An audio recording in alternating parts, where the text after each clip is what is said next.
ಮುಂಜಾನೆ. ನನ್ನ ಹೆಸರು ಮಮತಾ ಬ್ಯಾಡಗಿ. ನಾನು SNBK ಪ್ರೌಢಶಾಲೆಯಲ್ಲಿ 10ನೇ ತರಗತಿ ಓದುತ್ತಿದ್ದೇನೆ. ಇಂದು ಕೌರವೇಂದ್ರನೇ ಕೊಂದೆ ನೀನು ಎಂಬ ಪದ್ಯ ಭಾಗವನ್ನು ನಾನು ಪುನರಾವರ್ತನೆ ಮಾಡುತ್ತಿದ್ದೇನೆ. ಕೌರವೇಂದ್ರನೇ ಕೊಂದೆ ನೀನು ಎಂಬ ಪದ್ಯವನ್ನು ಕುಮಾರವ್ಯಾಸ ಎಂಬ ಕವಿ ಬರೆದಿದ್ದಾರೆ. ಎಲ್ಲರಿಗೂ ಶುಭ ಮುಂಜಾನೆ. ನನ್ನ ಹೆಸರು ಮಮತಾ ಬೆಳಗಿ. ನಾನು SNBK ಪ್ರೌಢಶಾಲೆಯಲ್ಲಿ 10ನೇ ತರಗತಿ ಓದುತ್ತಿದ್ದೇನೆ. ಇಂದು ಕೌರವೇಂದ್ರನೇ ಕೊಂದೆ ನೀನು ಎಂಬ ಪದ್ಯ ಭಾಗವನ್ನು ನಾನು ಪುನರಾವರ್ತನೆ ಮಾಡುತ್ತಿದ್ದೇನೆ. ಮೊದಲಿಗೆ ಕೌರವೇಂದ್ರನೇ ಕೊಂದೆ ನೀನು ಎಂಬ ಪದ್ಯವನ್ನು ರಚಿಸಿದ ಕವಿಯಾದ ಕುಮಾರವ್ಯಾಸರ ಒಂದು ಪರಿಚಯವನ್ನು ನಾವು ಮಾಡಿಕೊಳ್ಳೋಣ. ಕುಮಾರವ್ಯಾಸ ಎಂದ ಪ್ರಸಿದ್ಧರಾಗಿರುವ ಗದುಗಿನ ನಾರಾಯಣಪ್ಪನವರು 1430ರಲ್ಲಿ ಗದಗ ಪ್ರಾಂತ್ಯದ ಕೋಳಿವಾಡದಲ್ಲಿ ಜನಿಸಿದರು. ಇವರು ಪಂಪನ ನಂತರ ಮಹಾಭಾರತ ಎಂಬ ಮಹಾಕಾವ್ಯವನ್ನು ಕನ್ನಡದಲ್ಲಿ ಮೊದಲಿಗೆ 10 ಪರ್ವಗಳನ್ನು ರಚಿಸಿದ್ದಾರೆ. ಇವು ಅಷ್ಟೇ ಅಲ್ಲದೆ ಕನ್ನಡ ಭಾರತ, ಗದುಗಿನ ಭಾರತ, ಕುಮಾರವ್ಯಾಸ ಭಾರತ ಎಂಬ ಹೆಸರನ್ನು ಉಳ್ಳ ಕರ್ನಾಟ ಭಾರತ, ಕರ್ತಾಮಂಜರಿ ಎಂಬ ಕೃತಿಯನ್ನು ರಚಿಸಿದ್ದಾರೆ. ಇವರ ಪದ್ಯ ಭಾಗದಲ್ಲಿ ರೂಪಕ ಅಲಂಕಾರವನ್ನು ನಿರರ್ಗಳವಾಗಿ ಉಪಯೋಗಿಸಿದ್ದರಿಂದ ಇವರಿಗೆ ರೂಪಕ ಸಾಮ್ರಾಜ್ಯದ ಚಕ್ರವರ್ತಿ ಎಂಬ ಬಿರುದನ್ನು ಪಡೆದಿದ್ದಾರೆ. ವೀರನಾರಾಯಣನ ಪರಮ ಭಕ್ತನಾದ ಇವರು ಭಾಗವತ ಸಂಪ್ರದಾಯವನ್ನು ಅತಿ ಸರಳ, ಸುಂದರ ಹಾಗೂ ರಂಜನೀಯವಾಗಿ ಜನಪ್ರಿಯಗೊಳಿಸಿದ್ದಾರೆ. ಇಲ್ಲಿಗೆ ಈ ಕೃತಿಕಾರರ ಪರಿಚಯ ಮುಗಿಯಿತು. ರಾಮಾಯಣ ಮತ್ತು ಮಹಾಭಾರತ ಇವು ನಮ್ಮ ಹಿಂದೂ ಒಂದು ಧರ್ಮದ ಮಹಾಕಾವ್ಯಗಳಾಗ್ಯವು. ಈ ಕಾವ್ಯಗಳಿಂದ ನಾವು ಕಲಿಯೋದು ಬೇಕಾದಷ್ಟು ಐತಿ. ಈಗೂ ಈ ಕಾವ್ಯಗಳನ್ನ ಪ್ರತಿಯೊಂದು ಮನೆಯಲ್ಲೂ ಕೂಡ ದೇವರ ಸಮಾನದಲ್ಲಿ ಪೂಜೆ ಮಾಡ್ತಾರ. ಈ ಕಾವ್ಯಗಳಿಂದ ದ್ವೇಷವನ್ನು ನಾವು ಕಲಿಬಹುದು ಹಾಗೂ ಪ್ರೀತಿ ಹಾಗೂ ಸಹಬಾಳ್ವೆಯಿಂದ ಹೇಗೆ ಬದುಕಬೇಕು ಅಂತಂದು ಕಲಿಯುತ್ತೇವೆ. ಫಸ್ಟ್ ಮಹಾಭಾರತದೊಳಗ ದುರ್ಯೋಧನ ಮತ್ತು ಪಾಂಡವರ ಅಂದ್ರೆ ಕೌರವರು ಮತ್ತು ಪಾಂಡವರ ನಡುವೆ ಯುದ್ಧ ಆಗದು. ಯುದ್ಧವನ್ನ ವರ್ಣಿಸಿದ್ದ ಮಹಾಭಾರತ ಕೃತಿ ಆಗೈತಿ. ಇದ್ರೊಳಗ ಫಸ್ಟ್ ದುರ್ಯೋಧನ ಮತ್ತು ಕೌರವರು ಮತ್ತು ಪಾಂಡವರ ನಡುವೆ ಯುದ್ಧ ಆಗತಿ. ಈ ಯುದ್ಧದೊಳಗ ಹೇಗೆ ರಣತಂತ್ರ ಮಾಡಿ ಪಾಂಡವರು ಗೆಲ್ತಾರ, ಹೇಗೆ ಅವನ ಜನ್ಮ ರಹಸ್ಯ ಹೇಳ್ತಾನ, ಅವನ್ ಹೆಂಗ ಕುಗ್ಗುತ್ತಾನ ಎಂಬುದು ಈ ಪದ್ಯದೊಳಗ ಮೂಡಿ ಬಂದೈತಿ. ಜೀವನದಾಗ ಪರಸ್ಪರ ದ್ವೇಷ ಮತ್ತು ಅಸೂಯೆಯಿಂದ ಬದುಕಂತ ಜನರನ್ನ ನೋಡೇವಿ.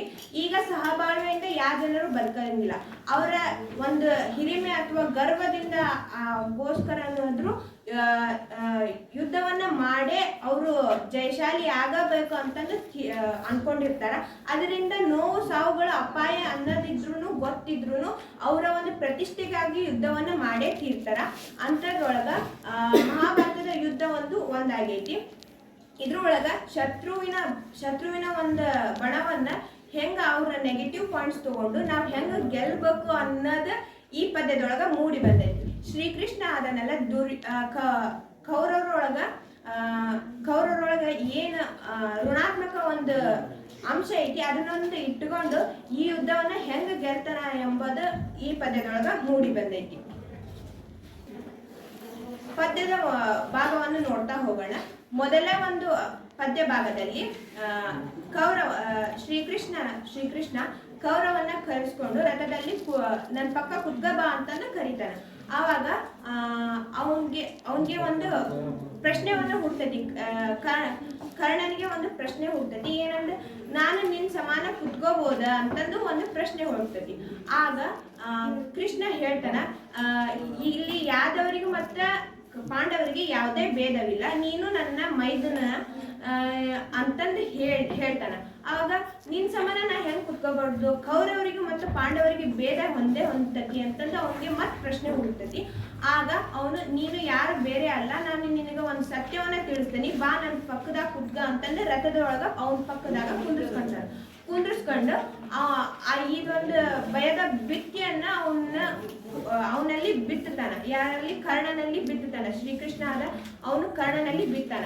ಆಗ ಅವನು ಮುಂದುವರೆದು ಭಾಗ ನೋಡ್ಕೊಂತ ಹೋದ್ವಿ ಅಂದ್ರ ಕರ್ಣನ ಒಂದು ಜನ್ಮ ರಹಸ್ಯ ಅಂದ್ರ ಪಾಂಡುನ ಇಬ್ರು ಹೆಂಡತಿಯರು ಮಾದ್ರಿ ಮತ್ತು ಕುಂತಿಯವರು ಇಬ್ರು 5 ಮಂತ್ರಗಳಿಂದ ದುರ್ವಾಸ ಮುನಿಗಳಿಂದ 5 ಮಂತ್ರಗಳನ್ನು ಪಡೆದಿರ್ತಾರೆ. ಆ 5 ಮಂತ್ರಗಳಲ್ಲಿ ಸೂರ್ಯನಿಂದ ಕರ್ಣ, ಯಮನಿಂದ ಧರ್ಮ, ವಾಯುವಿನಿಂದ ಕುಲಭೀಮ, ಇಂದ್ರನಿಂದ ಅರ್ಜುನ ಹಾಗೂ ಅಶ್ವಿನಿ ದೇವತೆಗಳಿಂದ ನಕುಲ ಸಹದೇವರು ಜನಿಸ್ತಾರೆ.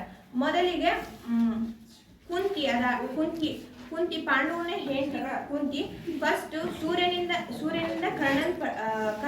ಕರ್ಣನಿಗೆ ಜನ್ಮವನ್ನು ನೀಡ್ತಾಳ. ನೆಕ್ಸ್ಟ್ ಯಮನಿಂದ ಧರ್ಮನಿಗೆ ಜನ್ಮವನ್ನು ನೀಡ್ತಾಳ. ನೆಕ್ಸ್ಟ್ ವಾಯುವಿನಿಂದ ಭೀಮನಿಗೆ ಜನ್ಮ ನೀಡ್ತಾಳ.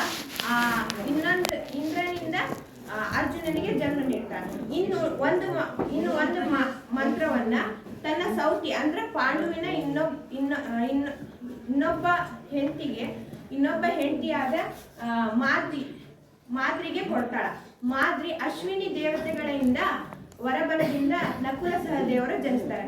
ಹಿಂಗ ಕರ್ಣನ ಜನ್ಮ ರಹಸ್ಯವನ್ನ ಶ್ರೀಕೃಷ್ಣ ಅವನಿಗೆ ಹೇಳ್ತಾನ. ತದನಂತರ ನೋಡಿದ್ರ ಶ್ರೀಕೃಷ್ಣ ಮತ್ ಹೇಳ್ತಾನ, ನೀನು ಈ ಸಾಮ್ರಾಜ್ಯದ ಅಧಿಪತಿಯಾಗಿ ಹೀಗೂ ನೀನು ಹಿರಿಯ ಅಣ್ಣನಾಗಿ ಪಾಂಡವರಿಗೆ ಹಿರಿಯ ಅಣ್ಣನಾಗಿ ಇಡೀ ಹಸ್ತಿನಾಪುರದ ಸಾಮ್ರಾಜ್ಯವನ್ನು ನಿನ್ನ ಅಧಿಕಾರದಲ್ಲಿರ್ತೈತಿ. ಅವರು ನೀ ಹೇಳ್ದಂಗೆ ಕೇಳ್ದಂತ ಬರ್ತಾರ. ಇಷ್ಟೆಲ್ಲ ಇದ್ದು ನೀನ್ ಯಾಕ ಕೌರವನಾದ ದುರ್ಯೋಧನನ ಬಾಯ್ದಂಬುಲಕ್ಕೆ ಆಸೆ ಪಡಾಕತ್ತಿ ಅಂತ ಹೇಳ್ತಾನ. ಹಿಂಗ ಪ್ರಶ್ನೆ ಕೇಳಿದಾಗ ಅವನು ವಾಪಸ್ ಹೇಳ್ತಾನ, ಅಂದ್ರೆ ಕರ್ಣ ಹೇಳ್ತಾನ ಏನಂತಂದ್ರ, ನೀನು ನನ್ನ ಜನ್ಮ ರಹಸ್ಯ ಹೇಳಿದ್ದನ್ನು ನಿಜ, ಆದ್ರೆ ಈಗ ನಾನು ನನ್ನ ಮಿತ್ರನಾದ ದುರ್ಯೋಧನನಿಗೆ ಎಲ್ಲಿ ಮೋಸ ಮಾಡ್ತಾನಿ ಅಂತಂದು ಅವನೊಳಗ ಒಂದು ಅಳುಕು ಹುಡ್ಕಂತತಿ. ಅವಾಗ ಅವನ ಇಷ್ಟೆಲ್ಲ ಆಮಿಷಗಳನ್ನು ಒಡ್ಡಿರ್ತಾನಲ್ಲ, ಅವಾಗ ನಾ ಇವ್ನ ಹೆಂಗ್ ಒಪ್ಕೇಲಿ ಅಂತಂದು ಅವನಿಗೊಳಗೊಂದು ಪ್ರಶ್ನೆ ಹುಡ್ಕಂತತಿ. ಅವನ ಕೊರಳ ನರಗಳೆಲ್ಲ ಹಿಗ್ಗುತ್ತವು. ಅವಾಗ ನೀನು ನನ್ನ ಜನ್ಮ ವೃತ್ತಾಂತವನ್ನ ಹೇಳಿ ನನ್ನೊಳಗಿದ್ದ ಒಬ್ಬ ಕೌರವನ ನಾನು ಹೆಂಗ ಅವನಿಗೆ ಮೋಸ ಮಾಡ್ಲಿ, ನನ್ನಿಂದ ಅವನಿಗೆ ಮೋಸ ಆಕತಿ. ಇಷ್ಟು ದಿನ ಅವನು ನನ್ನ ಸಾಕ್ಯಾನ, ನನಗ ಅನ್ನವನ್ನು ನೀಡನ, ಅವನ ಅನ್ನದ ಋಣ ನನ್ನ ಮೇಲೆ ಇನ್ನೂ ಐತಿ. ಈಗ ಜನ್ಮ ರಹಸ್ಯವನ್ನು ಹೇಳಿ ಅವನಿಗೆ ಮೋಸ ಮಾಡೋ ತರ ನೀನ್ ಮಾಡ್ಬಿಟ್ಟಲ್ಲ ಅಂತ, ನನ್ನೊಳಗಿದ್ದ ಒಂದು ಕೌರವನ ನೀನ್ ಕೊಂದೆಲ್ಲ ಅಂತಂದು ಶ್ರೀಕೃಷ್ಣನಿಗೆ ಹೇಳ್ತಾನೆ. ನನ್ನ ಜನ್ಮ ರಹಸ್ಯವನ್ನು ಹೇಳಿ ನನ್ಗಿಷ್ಟು ದಿವಸ ನನಗ ಒಂದು ಅಣ್ಣನ ತರ ಇದ್ದ ನನ್ನ ದುರ್ಯೋಧನನಿಗ ಯಾವ್ದು ನನ್ನ ಕೈಲಿ ಯಾವ್ದು ಸಹಾಯ ಆಗ್ದಂಗ ಮಾಡ್ದೆ ಅಲ್ಲ ನೀನು. ನನ್ನ ಜನ್ಮ ರಹಸ್ಯವನ್ನು ಹೇಳಿ ನನಗ ಏನನ್ನು ತೋಚದಂಗ ಮಾಡ್ದಲ್ಲ ನೀನು ಅಂತಂದು ಅವನು ನೊಂದ್ಕಂತಾನ. ಅಯ್ಯೋ ಅವನ ಮನ್ಸೊಳಗ ಅನ್ಕಂತಾನ, ನನ್ನಿಂದ ನನ್ನ ಕುರುಪತಿಗೆ ಕೇಡಾಕತ್ತಲ್ಲ, ನಾನು ಯಾವ್ದು ಸಹಾಯ ಮಾಡ್ದಂಗ ಅಸಹಾಯಕನಾಗಿ ಇದ್ಬಿಟ್ನಲ್ಲ ಅಂತಂದು ಅವನೊಳಗ ನೊಂದ್ಕೊಂಡು ಕಣ್ಣೀರವನ್ನ ಸುರಿಸ್ತಾನ. ನೆಕ್ಸ್ಟ್ ಅವನ ಮೌನಕ್ಕ ಕೃಷ್ಣ ಕೇಳ್ತಾನ ಅವನ್ನ, ಈ ನಿನ್ನ ಮೌನಕ್ಕ ಕಾರಣವೇನು, ನನ್ನ ಇಷ್ಟ ಎಲ್ಲ ಆಮಿಷಗಳನ್ನು ಒಡ್ಡಿದ್ರು ಇವನ್ ಹೆಂಗ ತಗೋಬೇಕು ಅಂತಂದು ಯೋಚನೆ ಮಾಡಾಕತ್ತೀಯ, ಅಥವಾ ಇನ್ನು ದುರ್ಯೋಧನನ ಕಡೆನ ಯುದ್ಧ ಮಾಡ್ಬೇಕು ಅನ್ನೋದನ್ನ ಯೋಚನೆ ಮಾಡಾಕತ್ತೀಯ, ನೀನು ನೇರವಾಗಿ ನನ್ನ ಹತ್ರ ಮಾತಾಡ್ರಿ, ಈ ಮೌನವನ್ನ ಮಾಡಕ್ ಹೋಗ್ಬೇಡ, ನನಗ ಗೊಂದಲಕ್ಕೆ ಈಡಾಕನಿ ಅಂತಂದು ಕೃಷ್ಣ ಹೇಳ್ತಾನ. ಅವಾಗ ಕರ್ಣ ವಾಪಸ್ ಕೃಷ್ಣನಿಗೆ ಉತ್ತರವನ್ನ ಕೊಡ್ತಾನ.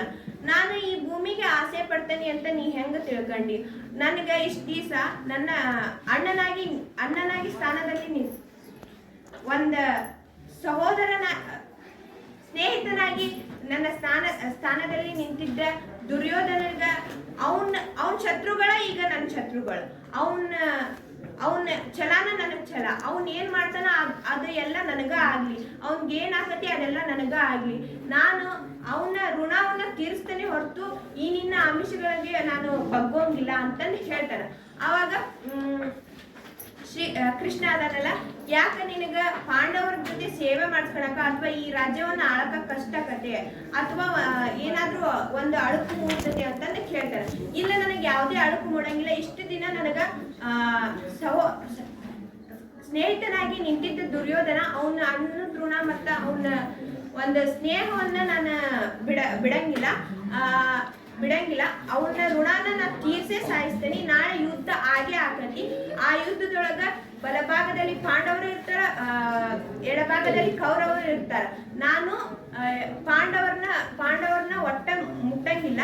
ಅಂದ್ರ ನಾನು ನನ್ನ ಋಣ ಹೆಂಗ ತೀರಿಸ್ತೇನಿಪ್ಪ ಅಂದ್ರ ಇನ್ನುಳಿದ ಸೈನಿಕರನ್ನ ಕೊಂದು ಅವನಿಗೆ ಯುದ್ಧಕ್ಕೆ ಸಹಾಯ ಆಗತರ ಮಾಡಿ ಆಮೇಲೆ ನನ್ನ ಪ್ರಾಣವನ್ನ ತ್ಯಜಿಸಿ ಅವನ ಋಣ ತೀರಿಸ್ತೇನೆ ಹೊರತು ನೀನು ನನ್ನ ಜನ್ಮ ರಹಸ್ಯ ಹೇಳ್ದಿಲ್ಲ ಅನ್ನಂಗಿಲ್ಲ.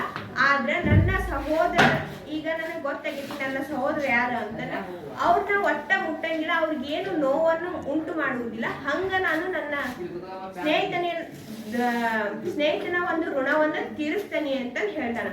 ಆವಾಗ ಕುಮಾರವ್ಯಾಸ ಎಂಬ ಕವಿ ಎಷ್ಟು ಚಂದಾಗಿ ಹೇಳ್ತಾನ ಅಂತ, ಮಾರಿಗೆ ಔತಣವಾಯಿತು ನಾಡಿನ ಭಾರತವು ಚತುರಂಗ ಬಲದಲ್ಲಿ, ಕೌರವನ ಋಣದಲ್ಲಿ ಸುಬಟ ಕೋಟಿಯನ್ನು ತೀರಿಸೇನು ಪತಿಯ ಅವಸರಕ್ಕೆ ಶರೀರವನ್ನು ನೂಕುವೆನು ರಾಜೀವ ಸಕನಾಣೆ ಅಂತಂದು ಹೇಳ್ತಾನ. ಅಂದ್ರ ನಾಳೆ ಭಾರತ ಎಂಬ ನಾಡಲ್ಲಿ ಯುದ್ಧ ನಡಿತೈತಿ. ಆ ಯುದ್ಧವನ್ನ ಯಾರು ತಪ್ಸಾಕಾಗಲ್ಲ. ಅದು ಮಾರಿಗೆ ಔತಣವಾಕತಿ. ಆ ಯುದ್ಧದೊಳಗ 5 ಜನ ಪಾಂಡವರ ಸಹೋದರರಲ್ಲ, ಅವ್ರನ್ನಂದ್ರೂ ಮುಟ್ಟಂಗಿಲ್ಲ. ಆದ್ರೆ ನಾನು ಸೈನಿಕರನ್ನ ಕೊಂದು ನನ್ನ